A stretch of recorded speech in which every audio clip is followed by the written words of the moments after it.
Šiandien tęsime projektui kurti skirtų pamokų ciklą. Šios pamokos tema – projekto veiklų planavimas. Ir šią pamoką mes sieksime įgyvendinti du uždavinius. Pirmas mūsų uždavinys, remdamiesi patirtimi įgytą atliekant eksperimentą, išsiaiškinsime darbo grupėje privalumus ir įgysime dar daugiau bendravimo patirties. Antrasis uždavinys šioje pamokoje, dirbdami grupėse, išsakysime savo idėjas, pasiskirstysime vaidmenimis, sudarysime grupės darbo planą ir įvertinsime ir įsivertinsime. Norėčiau dabar truputėlį žvilgtelėtumėte į ekraną. Praeitą pamoką mes kalbėjom, kas tai yra mokslinis tyrimas, kokie mokslinio tyrimo žingsniai. Tai pabandykime dabar surasti padėtį šios dienos. Sakykite, ką mes jam esame atlikę ir kas galėtų įvardinti, ką turėtumėm šiandien atlikti pagal schemą.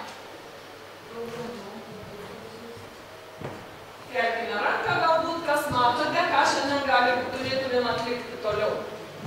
Ir mūsų uždavinys buvo pradžiai formuluotas, prašau, Raminta. Veiksmų planas ir tyrimo priemonės. Taip, teisingai, ačiū. Ir turbūt visi jau tai pastebite, kadangi jūs visą tai, kas pradžioje, jau turite. Šiandien mūsų užduotis yra sudaryti veiksmų planą. Veiksmų plano sudarimui mes pateikėme jums kryptis, nes to jūs dar nesate darę, tai pirmi metai ir norime, kad suprastumėte, jog pirmiausiai reikia apmąstyti informacijos kaupimo būdus. Informacijos kaupimo būdai yra užrašyti, tai surasti šaltinius, kuriuose jūs ieškosite, kokius būdus naudosite apklausos, kaip kaupsite vaizdinę informaciją, kokius atliksite stebėjimus, matavimus bei tyrimus.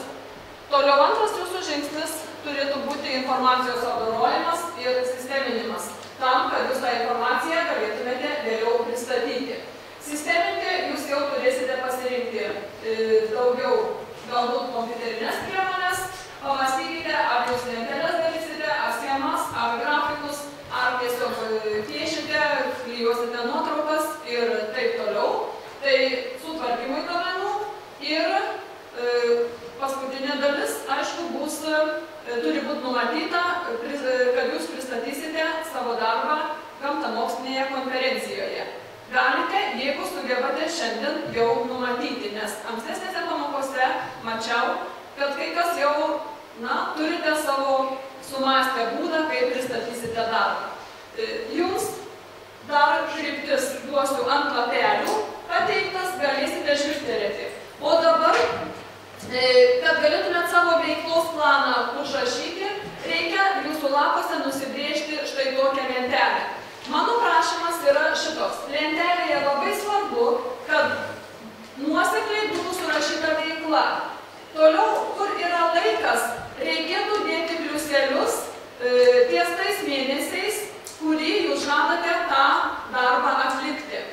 Numatykite priemonės, kokių jums reikės ir vis dėlto užrašykite, kas už vieną arba kitą veiklą bus atsakingas. Kas imsis iniciatyvos, kvies draugus. Aišku, turime nepamiršti, kad vadovas visą tai turi stebėti ir atsakomybė jam taip pat išlieka. Taip? Ar aišku, kad darbas būtų greitesnis, tam darbui norėtumėm skirti apie 10 minučių, vienas jūsų, kuris užrašinėtojas, jau pasirinkę esate vaidmenis, galėtumėt brėžti lentelę iš pat pradžių, o kiti likę 3 ar 2 ant juodraščių planuokite jo veiklas, kad po to į lentelę būtų galima greičiau užrašyti. Ant rašyto juodraščių vaikai planuojate dabar. O kas yra? Kas dirba dviese, aišku.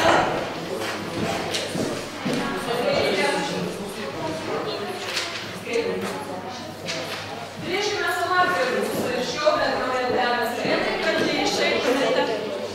Dabar čia rašykite užrašti savo veiklas, o lentelę ant šito išrašyti. Taip?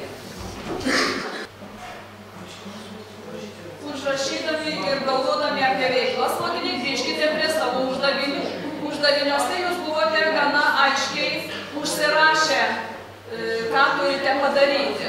Tai mūsų veiklos turi išplaukti iš uždavinių. Nu tai bet dabar ir rašai. Bet eisite fotografuoti, matuosite, taip konkrečiai, ar ne?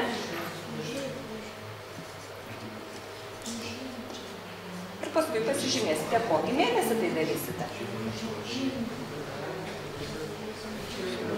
O ieškosite informacijos dar kokios internete, ar ieškosite? Ieškosiu. Pasižymėkite tai. Pasižymėkite, kad ieškosite informacijos. Paskui parašysite, kas už tai atsakingas. Va, kaip jums šaunėjimas, ne? Ir Arūnas jau planuoja savo žingsnius, ne? Tai va, dabar pasirašykite ir įsidėkite. Tai nuo ko pradėsite? Koks bus pats pirmas darbas? Tai va taip ir pasirašot, pats pirmas jūsų darbas. Raminta dar kartelį tada pasakai. Ir konkrečiai kur ieškosite informacijos? Internete. Ir pasirašai pirmas tavo žingsnis, ieškoti informacijos. Va taip konkrečiai žingsnelis, ar ne? Kadangi aš matau, kad jūs jau turite lentelę, aš siūlau iš karto pradėti čia rašyti. Taupysite laiko. Raminta. Rašote pirmas. Čia raudonas yra. Bet tu gali rašyti, vedėškai. Arba tu gali rašyti. Ieškosite. Tik skambite rašyti.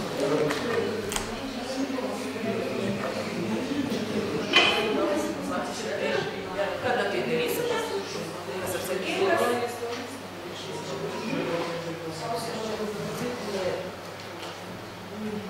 Tai tau reikėjo tada čia, žinai, pasirašyti pliusiukus prie sausio balandžio, bet paskui jau parašėte tai, kad to. Paskui gerai sudarysite. O ką darysite sausio balandžio? Ką darysite?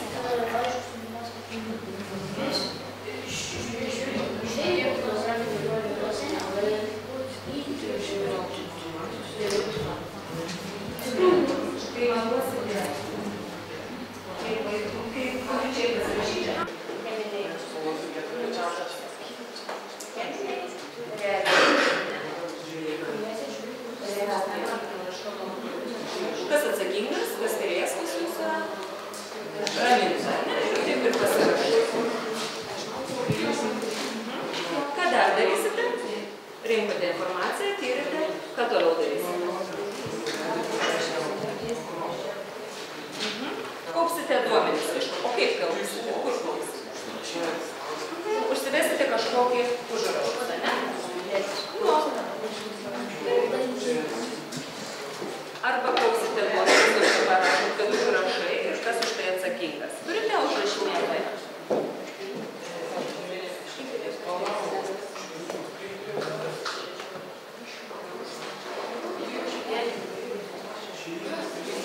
Informacijos rinkimas. Kokį mėnesį tai darysite? Čia ketvirtį jau prieš tai. Aš galvoju, kad prieš darant tyrimą reikėtų jums ko gero. Jau biškai pasižiūrėti, kas yra rašoma apie apšilimą, apie pelkes, čia, sakyčiau, gruodį jau reikėtų jau, bet čia tik visuką. Gruodį tai darai. O kas atsakingas už tai? Benas, ne? Benas. Toliau. Kokiais mėnesiais darysite? Reikėtų jums susidėti pliusiukus? Čia jau pirmai, ne pirmai. Ketvirtį ieškosime informacijos internete, tai būtų gal nepadaryti.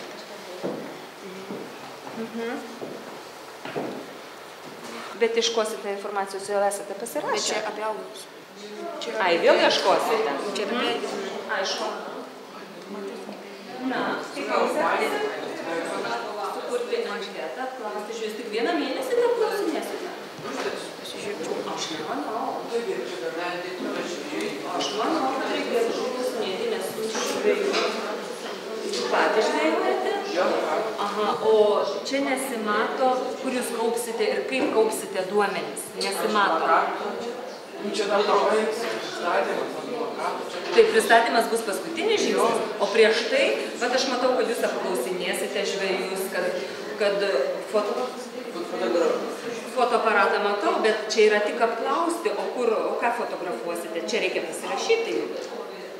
Kiek žūklės metų ką panešėjus.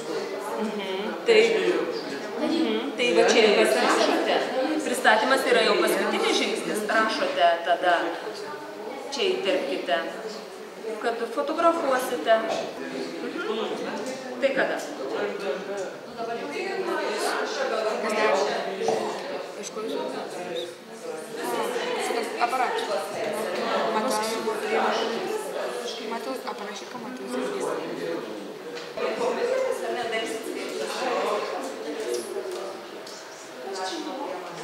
Ir kas už tai atsakingas, už pristatymą, kas yra jūsų atsakingas.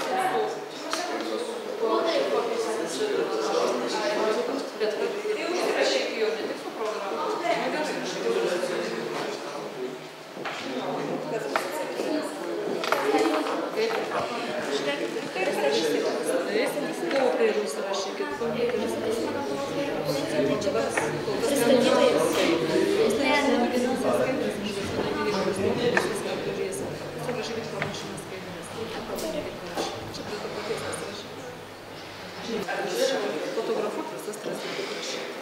Gerai, mokiniai, jeigu dar liko smulkmenėlis, teks konsultacijų metu dar praplėsti